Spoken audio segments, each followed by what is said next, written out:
Bonjour à tous. J'ai bien reçu la liste des questions. Je vais y répondre sans support visuel dans un premier temps. Lorsque je passerai à la partie démonstration, je m'appuierai sur un diaporama. Donc, première question, qu'est-ce qui a initié le lancement des travaux autour de l'outil? Qu'est-ce qui a initié le lancement de la méthode Archi, la volonté d'améliorer l'existant, tout simplement? Et je pense en particulier à deux points, les méthodes de diagnostic du dépérissement des arbres, on va dire, au sens large. Les méthodes classiques s'appuyaient sur deux, enfin, aussi bien en France qu'à l'étranger d'ailleurs, s'appuyaient sur deux choses qui, à mon sens, devaient être améliorées. La première, c'est la vision très linéaire de la dynamique associée au dépérissement des arbres. Et le deuxième point qui, à mon sens, méritait une amélioration, c'est la vision, on va dire, euh, le ressenti des observateurs par rapport à ce qu'on appelle, ce qu'on regroupe sous le terme rameau épicormique gourmand.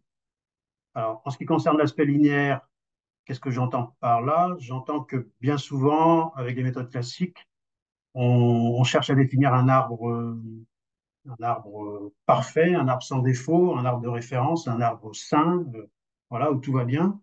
À l'opposé, il est facile d'identifier un arbre moribond sur le point de mourir. Et bien souvent, les méthodes consistent à ordonner toutes les situations intermédiaires entre ces deux extrêmes par exemple, pourcentage de mortalité croissant. Et donc, on a une suite linéaire de ce qui se passe. Et bon, le point de départ, c'était d'améliorer ça, parce que la réalité est un peu plus complexe. Et en ce qui concerne la perception des gourmands, eh ben, elle est toujours encore, hein, mais très négative, c'est-à-dire on a longtemps associé les gourmands au dépérissement. C'était même quasiment synonyme. Gourmand égale dépérissement. On a même été euh, jusqu'à dire que les gourmands étaient responsables du dépérissement.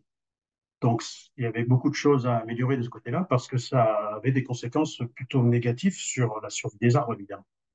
Donc ça, c'était les deux points qui ont vraiment déclenché le début des travaux liés à la méthode Archi. Deuxième question, y a-t-il eu un travail en amont? Euh, oui, mais un travail assez ancien qui correspond à la thèse que j'ai soutenue en 1994 et qui s'appelle toujours Approche architecturale de la sénescence des arbres.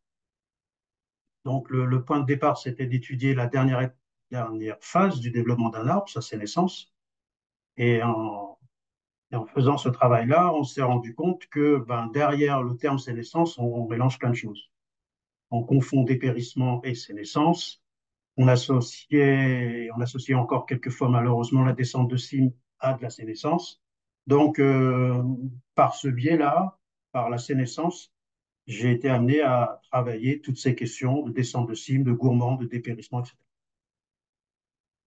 Troisième question, quels ont été les financements pour créer l'outil? Pour la thèse, j'ai bénéficié d'une bourse CIFRE. J'étais déjà embauché au CNPF. Et ensuite, c'est une succession de financements que je vous présenterai dans mon diaporama. En fait, c'est au gré des financements, au gré des associations, au gré des implications dans différents projets que l'outil s'est monté petit à petit. Et il n'y a pas eu une volonté, il n'y a pas eu un financement dédié dès le départ sur cet outil. À qui s'adresse l'outil? Aux professionnels, professionnels de l'art, professionnels de la forêt. Ce n'est pas un outil grand public. À quel besoin questionnement répond-il? Il répond à une question simple. Quel est le niveau de vitalité de mon arbre? On peut aussi dire, si vous trouvez que votre arbre s'écarte de la normale, quelles sont ses chances de revenir à la normale? Voilà. Comment s'organise globalement l'outil, entre parenthèses format, articulation de l'information, mode d'interrogation? Je n'ai pas très bien compris cette question. Ce que je peux vous dire, c'est que l'outil en soi, il est composé de trois choses. Les concepts qui sont derrière les méthodes, donc de la connaissance, Et pour utiliser l'outil, il faut ça, il faut des jumelles et avoir les clés de détermination de Archie sont aussi, est aussi nécessaire. Quel est le format des sorties de l'outil? L'outil aboutit à chaque fois, enfin, le principe, c'est d'aboutir à un double diagnostic. Donc, ça veut dire qu'on arrive à deux lettres associées à un arbre. La première précise le stade de développement de l'arbre et la deuxième lettre précise son état. Comment le changement climatique et les incertitudes associées sont-ils pris en compte dans l'outil? Ils sont pris en compte à travers le dépérissement. On a souvent, enfin, on attribue euh, instinctivement, on va dire, le dépérissement au changement climatique. Euh, donc, étudier le dépérissement, c'est une façon de répondre à toutes les questions liées au changement climatique. Et ça permet aussi de faire la distinction entre ce qui est vraiment du dépérissement et ce qui est du vieillissement naturel de l'arbre. Quels sont les choix qui ont été discutés en amont? Il y en a eu trois. Ça n'a pas été facile, il y en a eu trois. Le premier, ça concerne le nombre de... Alors, on va dire, le premier concerne le nombre de choses à observer dans un arbre. Avec l'architecture, l'analyse architecturale des arbres, il y a beaucoup de choses à observer. Donc, on a voulu diminuer le nombre d'observations à réaliser. Et surtout, on s'est dit, il ne faut pas que ça soit systématique, c'est-à-dire qu'il ne faut pas avoir à observer tous ces marqueurs visuels à chaque fois. Donc, on est parti sur des clés de détermination, parce que l'intérêt d'une clé, c'est qu'on mobilise les marqueurs visuels en fonction des besoins. Deux, trois marqueurs suffisent lorsque l'arbre va bien. Et puis, plus les choses se compliquent, plus la clé demande à l'observateur de regarder des choses. Donc, ça, c'était un premier choix. On voulait faciliter la tâche de l'observateur en lui disant, c'est pas la peine de tout regarder dans un arbre, faut y aller étape par étape. Partant de là, on s'est dit, on va faire des clés. Alors, l'idéal, ça aurait été de faire une clé universelle pour tous les arbres. Bon, ça ne nous semblait pas réalisable, enfin pas trop simpliste, on va dire. Alors après, on nous a fortement recommandé de faire deux clés, une clé pour tous les feuillus et une clé pour tous les conifères.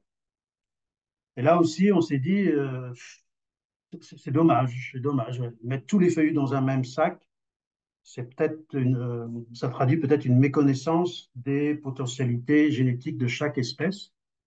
Donc nous, on a fait un choix un peu contesté au départ de se dire, à chaque fois qu'on aura des financements pour telle espèce, on fera une étude botanique sur cette espèce-là et on développera une clé archi pour cette espèce-là.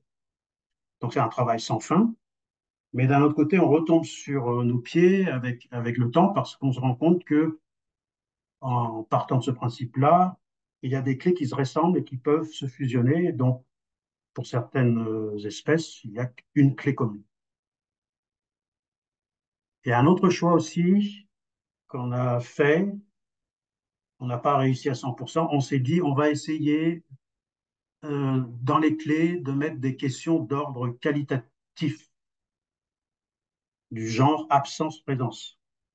On s'est dit c'est plus simple que tout ce qui est estimation quantitative. Tout ce qui est estimation en pourcentage, ça dépend tellement du notateur qu'on a essayé d'éviter. On n'a pas réussi à 100%, il y a des questions d'ordre quantitatif, mais on a essayé de faire du qualitatif.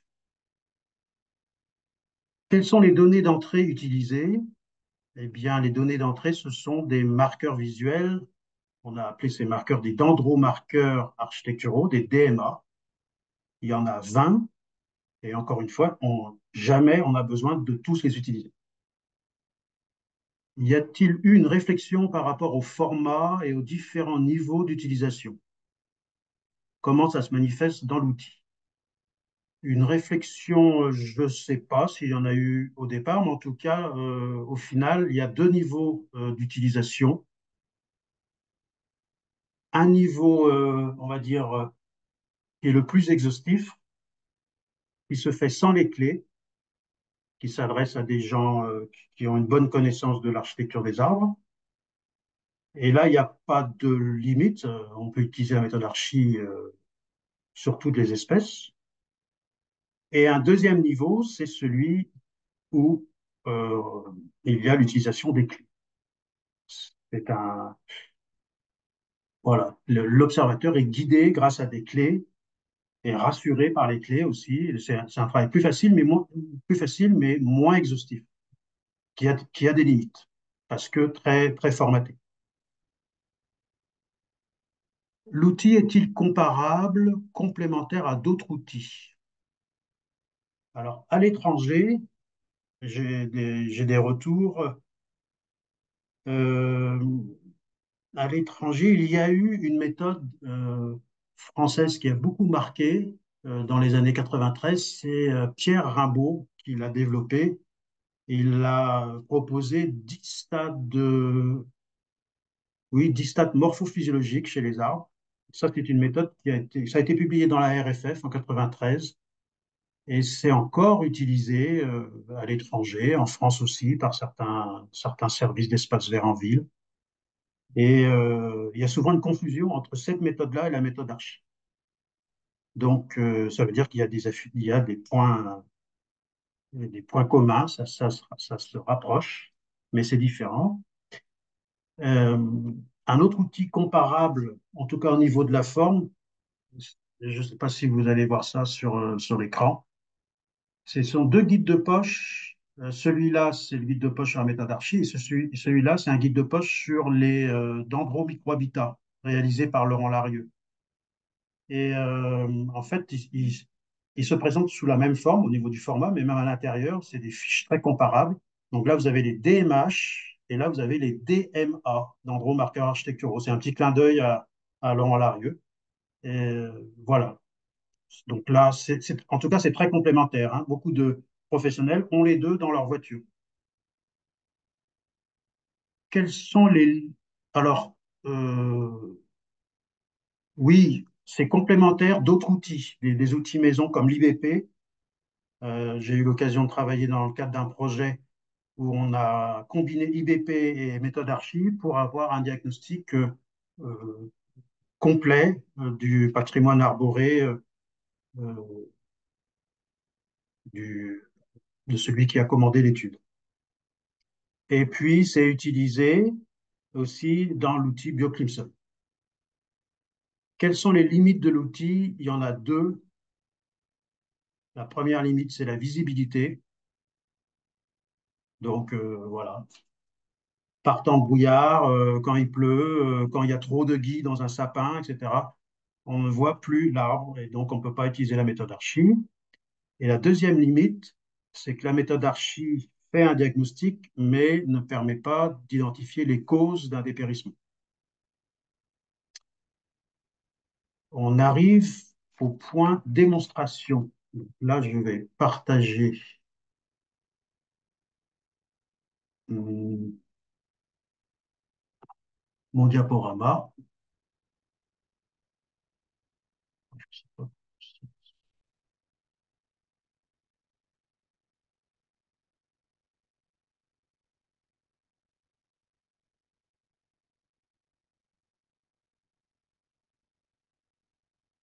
Est-ce que ça marche? Oui, c'est bon, on le voit bien. Oui. Moi, j'ai une barre qui s'affiche au milieu, mais bon. Si je change, Normalement, vous pouvez la déplacer. Mais nous, on ouais. la voit pas. Bon, moi, c'est pas grave. Si je change de diapo, ça marche aussi. Ah, bah non, ça marche pas. Si, c'est bon. Ah ouais, d'accord.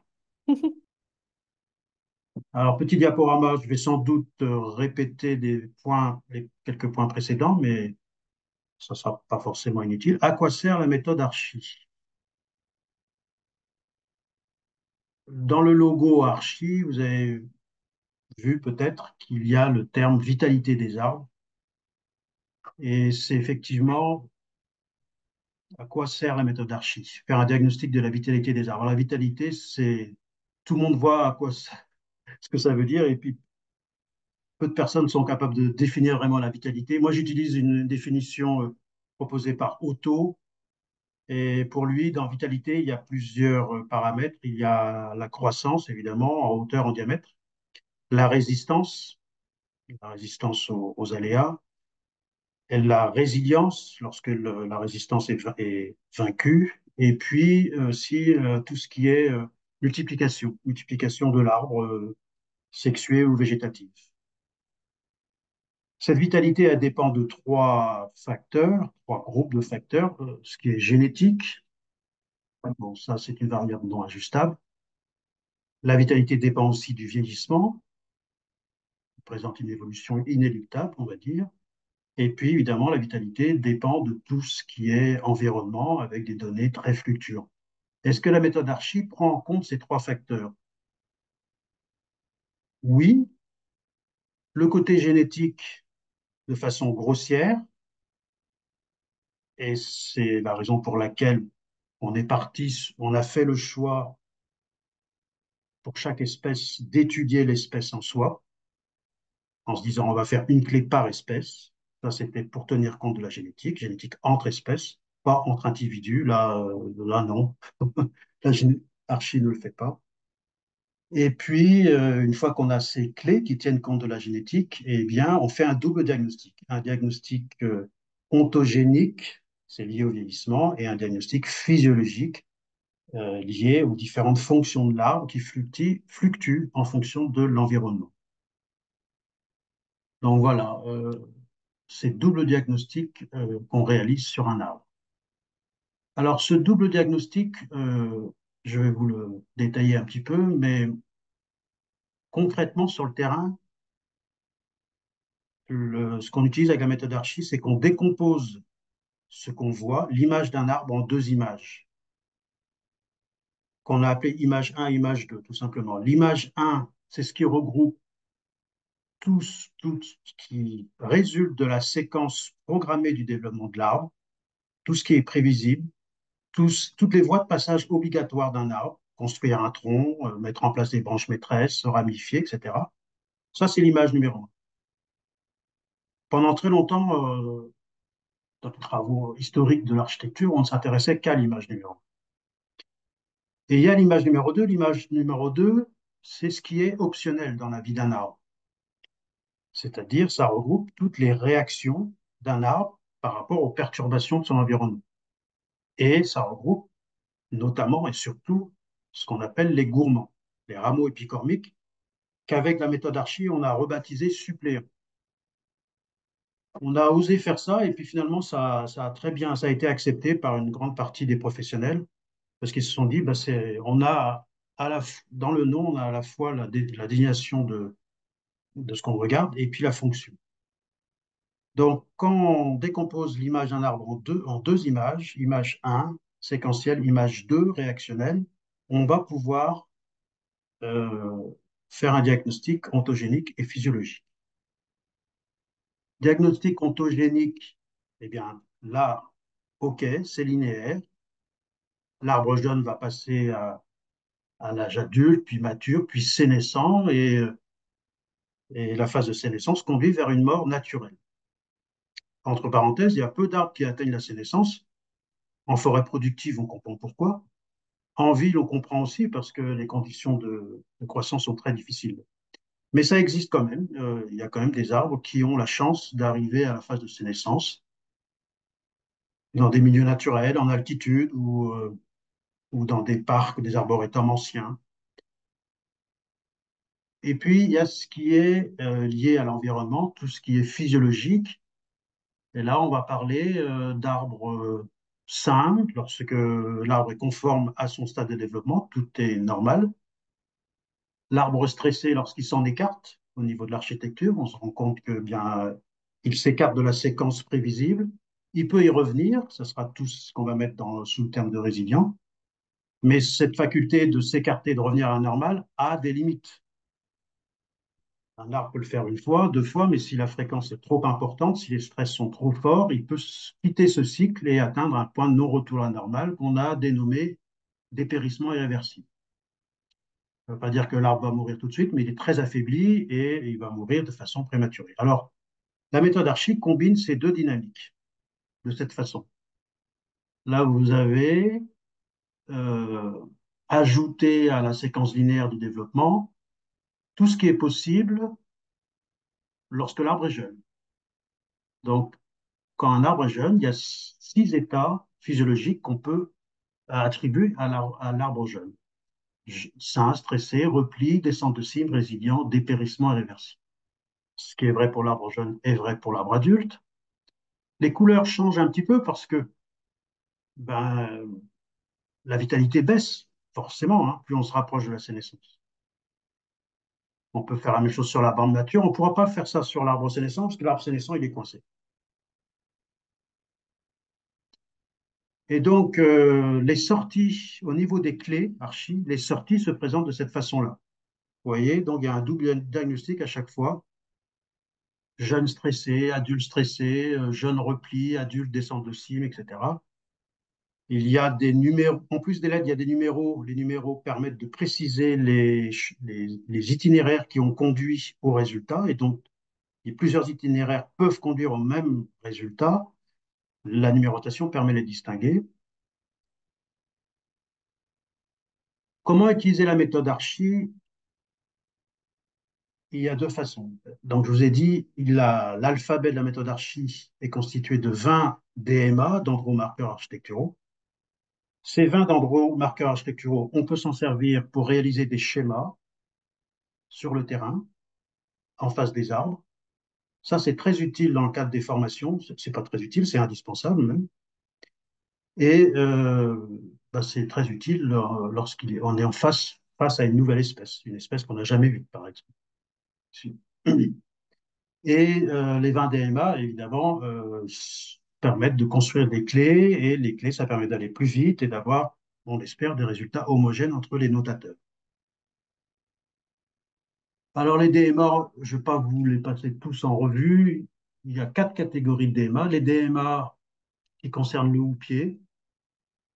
Donc, vous voyez, il y a le contour du houppier, le nombre de fourches maîtresses, la fructification, mortalité anormale, etc. Les DMA associés aux branches. Est-ce qu'elles sont verticales et rectilignes? Est-ce qu'il y a des arcures? Est-ce que la ramification est normale, etc.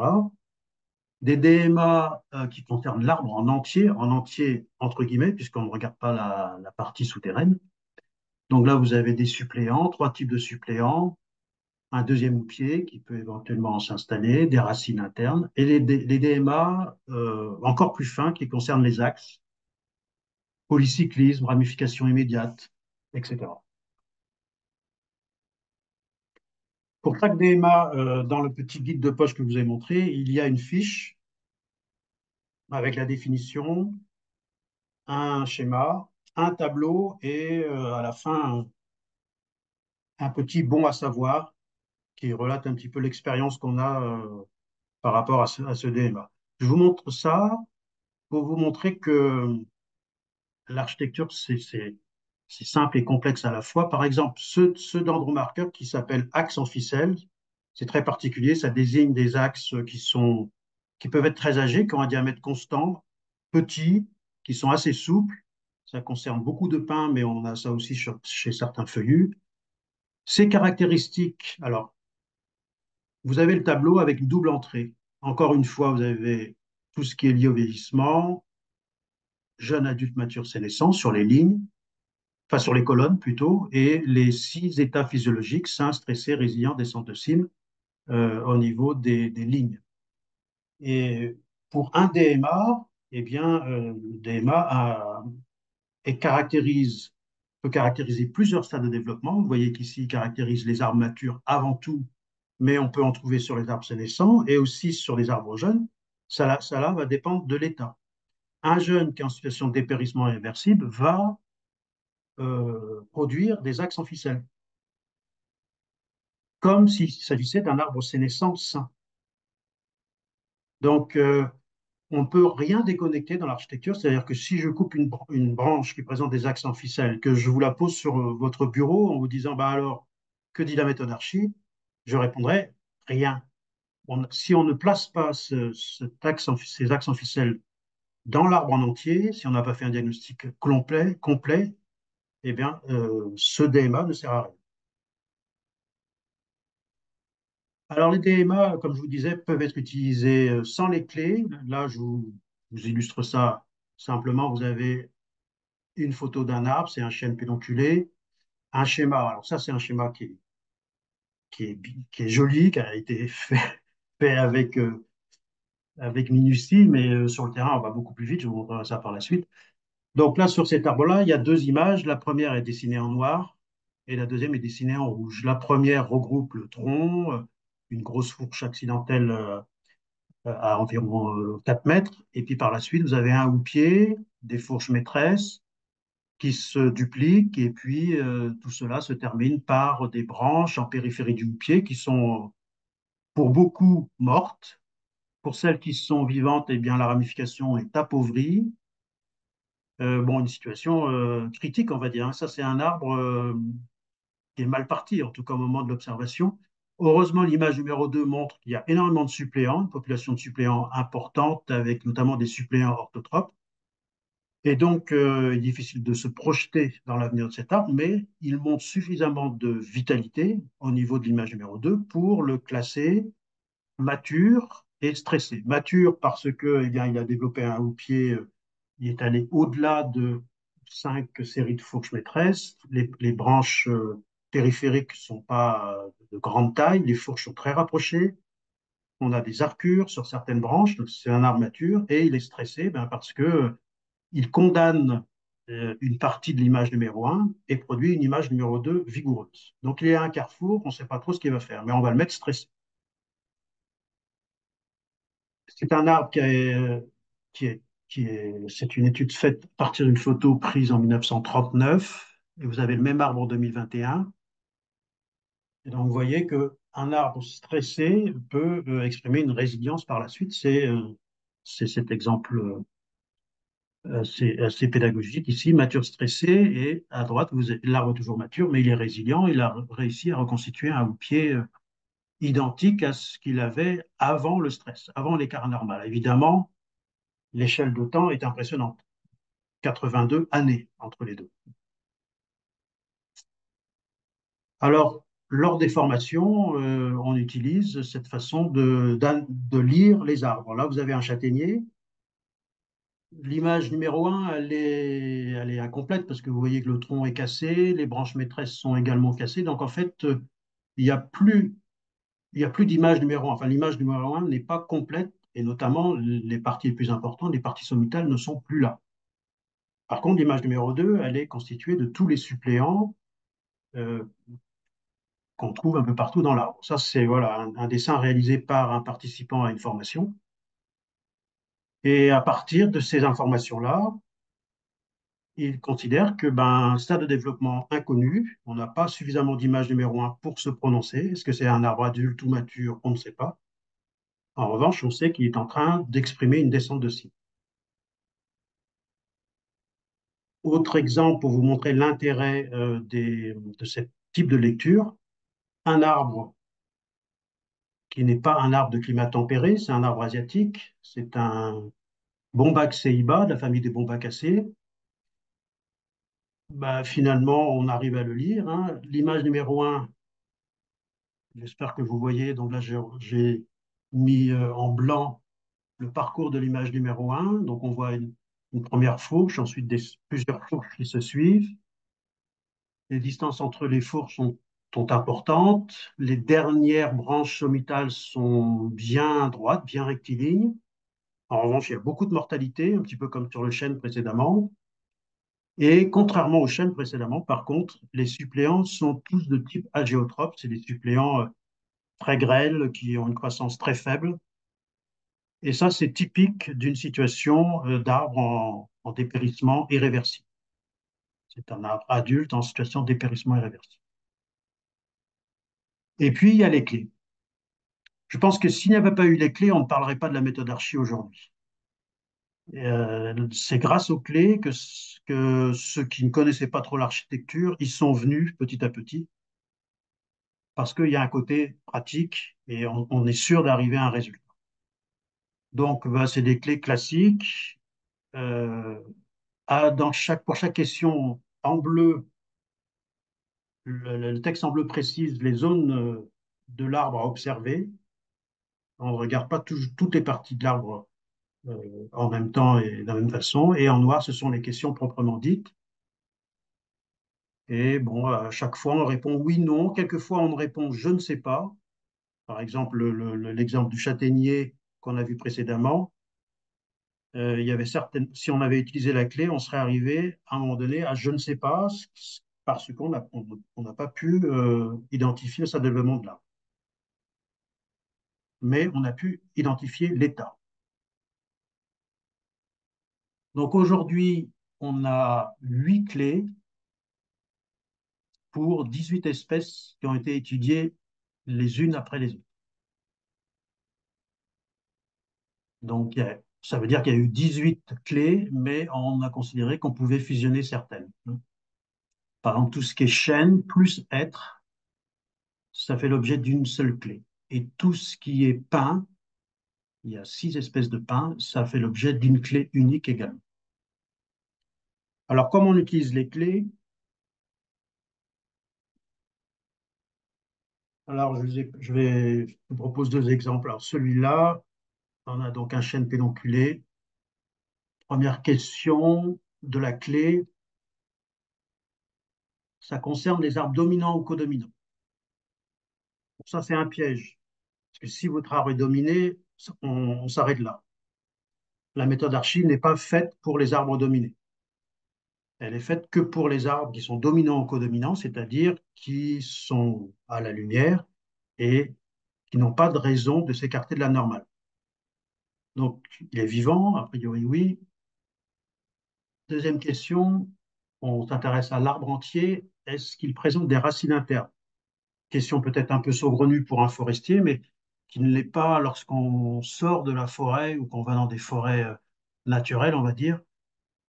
Les arbres qui ont été fortement perturbés dans leur histoire, soit en raison de l'homme, je pense aux trognes, aux arbres têtards, ou soit en raison de perturbations saisonnières, présentent souvent des cavités internes, voilà, le tronc est creux, de la matière organique peut s'accumuler, s'accumule souvent, et à la base des suppléants peuvent apparaître des racines. Et ça, c'est à prendre en compte parce qu'un arbre qui fait des racines internes, c'est plus vraiment un individu, c'est une colonie d'arbres. Et on a, dans ce cas-là, quand on est face à ce genre de phénomène, on a intérêt à utiliser la méthode Archi plusieurs fois dans le même arbre, parce qu'on peut avoir des situations différentes. Donc là, présence de racines internes, il n'y en a pas. Cette fois-ci, on va demander de regarder les branches sommitales du houppier d'origine. Chaque mot a son importance. Branche, ça veut dire qu'on va regarder des branches et non pas des suppléments. Sommitale, bon, je pense que tout le monde comprend. Houppier également, houppier d'origine, ça c'est important le mot origine parce que quelquefois on n'a pas le houppier d'origine, on a un autre houppier. Bon là, il n'y a pas de souci, c'est facile de regarder les branches sommitales du houppier d'origine. Est-ce qu'elles sont verticales et rectilignes? Oui. Là, on demande de regarder la moitié supérieure du houppier d'origine hors concurrence. Alors, là, il n'y a pas de concurrence, c'est un arbre en milieu ouvert, sauf l'arbre voisin derrière. Et dans cette partie-là, normalement, dans cette partie-là, si tout va bien, il n'y a pas de mortalité. On a pris des précautions, c'est-à-dire qu'on regarde le houppier hors concurrence, il n'y a pas de concurrence pour la lumière, et on regarde la moitié supérieure, c'est-à-dire qu'on n'est pas dans la moitié inférieure où il peut y avoir de la concurrence interne. Là, dans cette partie-là, normalement, il n'y a pas de mortalité. Si on en a, donc là c'est la question, part de l'espace occupé par la mortalité et ou les vides liés au chicot, est-ce que cette part-là est supérieure à 25%? Donc voilà une question qui n'est pas d'ordre qualitatif et qui pose problème quelquefois sur le terrain parce qu'on est obligé d'estimer un peu ce pourcentage. Bon là, il y a 0% de mortalité, donc c'est assez facile. La réponse est non. Question suivante. on regarde les branches orbitales. Est-ce que la ramification est normale? Alors, c'est une question qui a beaucoup varié au cours des versions successives. Et le résultat final est là. On pose la question, est-ce que la ramification est normale? Mais on met entre parenthèses tolérance de quelques ramifications approuvé. Donc, on laisse l'observateur euh, juge de ce que veut dire tolérance. Donc là, ça nécessite un peu de formation, mais la ramification sur ce chêne, elle est normale. Et on arrive au double diagnostic, c'est un arbre adulte et il est sain.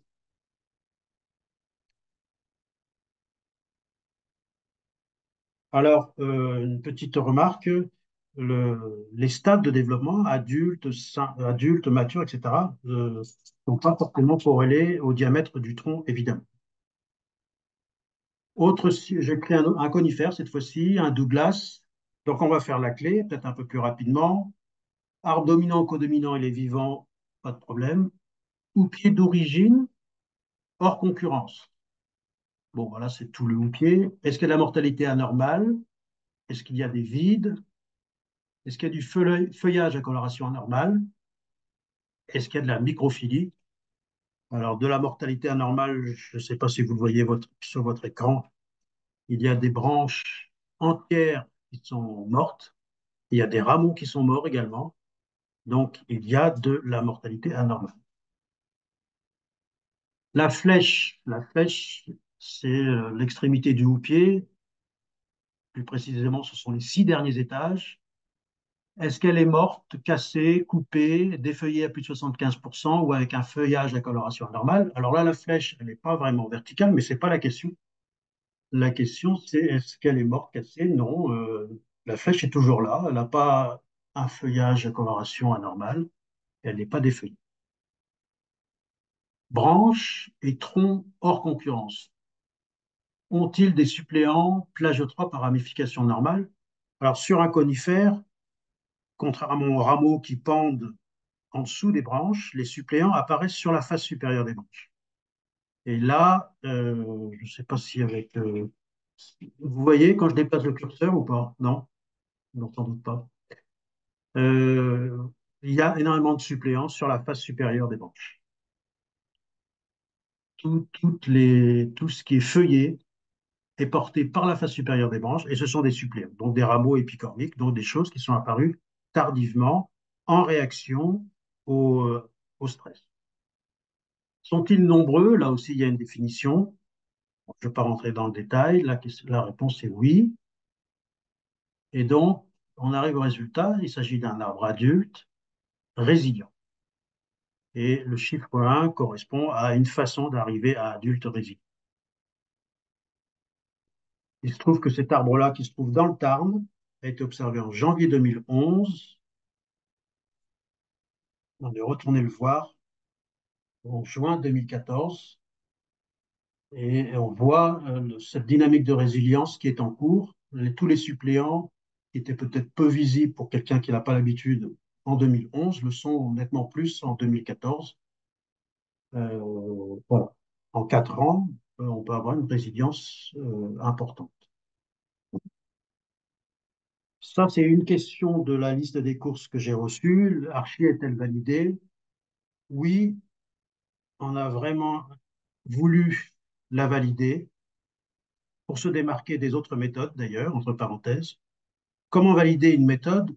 Il n'y a pas 36 façons de le faire. Il faut croiser la méthode qu'on teste avec une méthode qui, euh, qui fait référence et qui n'est pas discutable. Alors, il y avait deux façons de valider la méthode Archi. Il y en a une qu'on a initiée, enfin, qui est en cours, on va dire, mais qui n'est pas coordonnée. C'est celle de noter beaucoup d'arbres et de les suivre au cours du temps, tout simplement. Là, je vous ai montré quelques exemples, mais c'est vraiment, il y en a très, très peu. Ça, pour l'instant, on n'a pas suffisamment d'individus et puis c'est pas coordonné, c'est compliqué. Et la deuxième, celle qu'on a choisie, c'est non pas de se projeter dans le futur, mais de voir ce qui se passe avant avec la dendrochronologie. Ça s'est fait dans le cadre d'un projet qui s'appelait Chaînée Atlantique. On a réalisé une étude dendrochronologique assez importante, hein, dans 16 peuplements. Vous voyez, dans cette région-là de la France, 94 chaînes, enfin beaucoup plus de chaînes ont été carottées, mais il y a eu de la perte, on va dire, hein, des carottes qui n'étaient pas exploitables. 94 chaînes ont été exploitées au niveau des carottes, 17 sains, 44 résilients et 33 en dépérissement irréversible. Et on a publié ça dans la revue forestière française et le travail a été chapeauté par François Le Bourgeois. Et il y a une bonne corrélation, très bonne corrélation entre ces types archis observés visuellement et le passé récent, c'est-à-dire sur les 7-10 dernières années des arbres. Et si ça vous intéresse, il y a même un résultat bonus, on va dire, qui nous a surpris et pour lesquels on a des hypothèses actuellement.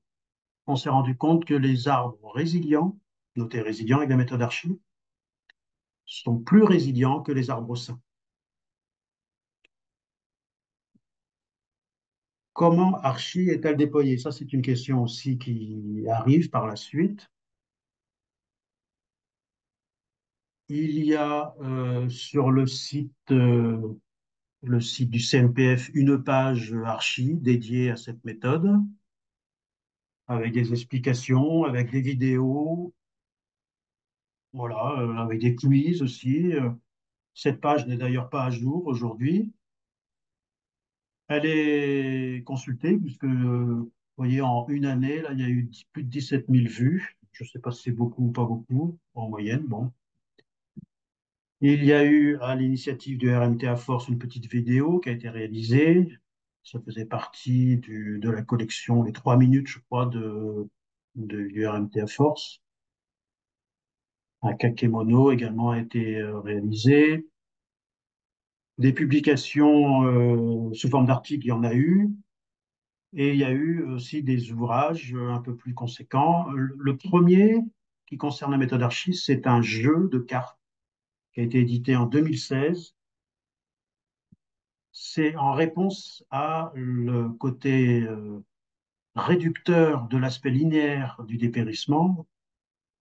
Ce jeu de cartes oblige les participants à sortir de cette dynamique linéaire et essayer de voir de quelle façon les cartes sont en relation les unes par rapport aux autres, avec des retours en arrière possibles, etc. Donc ça, c'est le jeu de cartes, voilà, c'est pédagogique, mais on est déjà dans la méthode Archie. En 2021, il y a eu ce livre, là, La taille des arbres d'ornement, avec sous-titre Architecture, anatomie, technique, qui présente une synthèse de la méthode Archie. C'est le premier chapitre du livre. Un livre qui rencontre un certain succès, puisqu'il a été traduit cette année, en 2024, en italien et en espagnol. Et en 2023, il y a le petit guide de poche, Évaluer la vitalité des arbres avec la méthode Archie. Toujours dans la rubrique déploiement, etc., il y a tout ce qui est formation. Et les formations, c'est un lieu où les gens font.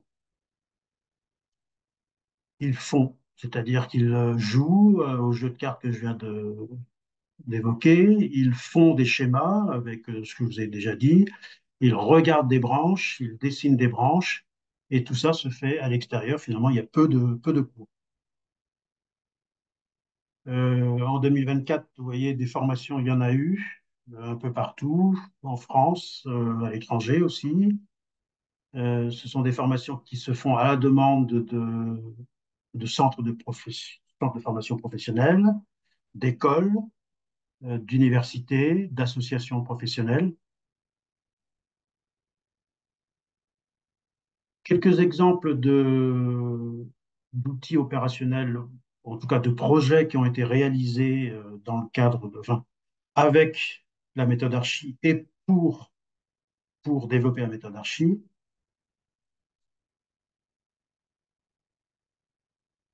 Alors, le premier, c'est en 2010, je ne l'ai pas noté, c'était le projet Chaînée Atlantique. Et de ce projet-là est né finalement deux outils, hein, l'outil BioClimSol de Jean Lemaire et l'outil Archie. C'était ce projet, la Chaînée Atlantique, qui associait beaucoup de CRPF et l'IDF. Par la suite, il y a eu un projet financé par la région Midi-Pyrénées pour étudier les chaînes pubescentes. Puis ensuite, un projet financé par le MTA Force, l'OPCC, sur les sapinières pyrénéennes.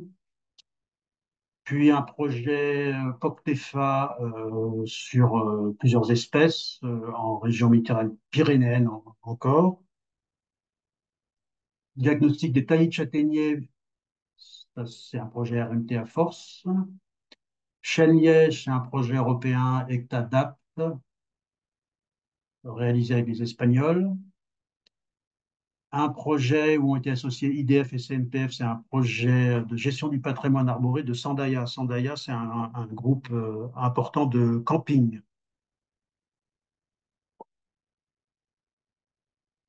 Le parc maritime a été étudié dans le cadre du projet européen Interreg Sud-Ouest Forman Risk, coordonné par l'ONF Aquitaine. Actuellement est en cours un projet coordonné par l'INRAE d'Avignon sur les vieilles forêts d'Occitanie. Et l'état zéro des forêts se fait avec la méthode Archie. C'est un projet à dominante génétique, mais il y a aussi l'IBP et la méthode Archie. Et là, c'est pas un projet, mais le réseau national des observatoires de la phénologie, le réseau TAMPO, euh, a demandé à comment dirais-je, à enrichir leur propre notation avec cette façon-là d'aborder les arbres, la méthode Archie.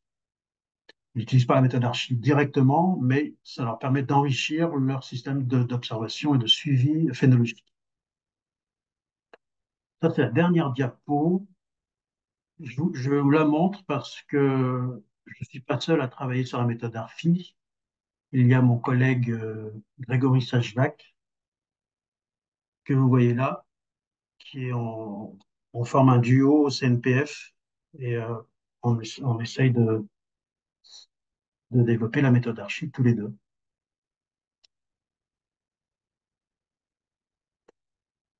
Alors, si je reprends la suite des questions, comment a été testé et validé l'outil? Eh ben, je vous l'ai dit par dendrochronologie.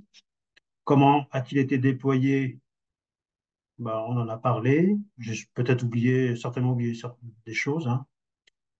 Quelles sont les conditions d'accès à l'outil aujourd'hui? Est-ce conditionné par des formations, par l'ouverture d'un compte? L'ouverture d'un compte, non. Des formations, oui. Ceci dit, quelqu'un qui veut acheter le guide de poche Archie et faire des notations Archie sans formation, rien ne l'empêche, hein. Quelle est la durabilité de l'outil? J'en sais rien. Moi, j'utilise depuis 1994, on va dire, donc ça fait un petit moment. Et la méthode existe depuis 2010. Des mises à jour sont-elles possibles? Alors oui, elles sont possibles. Beaucoup de mises à jour ont été faites. Là, on est dans une phase relativement stable. Depuis 2023, les clés n'ont pas bougé. Alors, bouger, ça veut dire que c'est souvent, c'est pas lié au fond, c'est lié à la sémantique.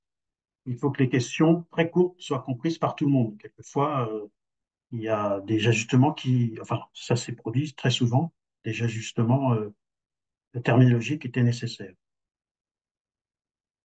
Comment est organisé le retour d'expérience? Alors, il y a trois moments où les clés archi sont testées, on va dire.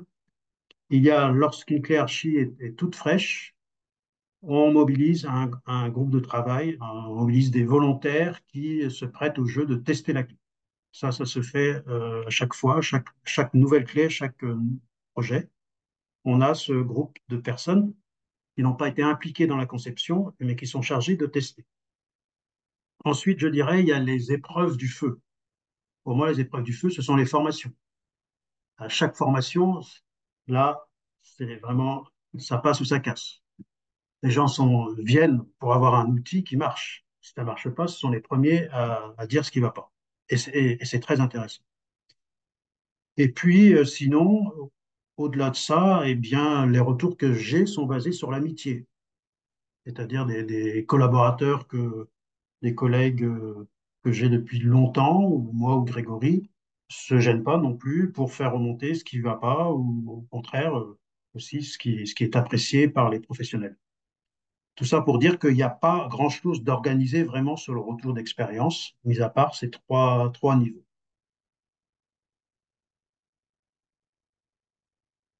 Quels sont les montages et soutiens financiers et humains qui ont permis la conception de l'outil? Bon, je vous en ai montré quelques-uns. Comment sont financés aujourd'hui maintenance, amélioration et promotion de l'outil? Comment le seront-elles demain? Alors, aujourd'hui, sur la méthode Archi, il n'y a qu'un seul financement en cours, c'est celui du RMTA Force pour la réalisation de 21 courtes vidéos, chacune décrivant un DMA. Bon, ça, c'est prévu en 2025. Donc, en plus du petit guide de poche, il y aura par DMA une petite vidéo. C'est le seul financement en cours. Pour l'instant, il n'y en a pas d'autres. Donc, merci au RMTA Force en passant. Est-ce qu'une équipe travaille dessus? Est-ce qu'une équipe est mobilisée autour de l'outil? Eh ben, vous l'avez vu, hein, c'est moi plus Grégory Sajdak. Est-ce que tout est prévu si une personne de l'équipe part? Si on part tous les deux, ça sera problématique. Dernière question, bilan des difficultés.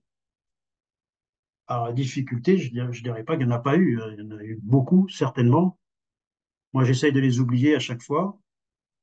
Je dirais que la principale difficulté, c'est de tenir bon. C'est de tenir un cap, maintenir le cap. Parce que, euh, en fait, il y a deux séries de critiques, deux séries de. Il y a les premières qui vont dire oh là là, c'est compliqué. Votre outil il est vraiment compliqué. Il y a des termes techniques, on demande de regarder plein de choses. Il y a plein de clés. C'est quand même plus simple quand c'est simple. Et puis la deuxième série de critiques, c'est au contraire ceux qui vont dire ben, vous avez fait des raccourcis osés dans votre méthode. La réalité est beaucoup plus complexe.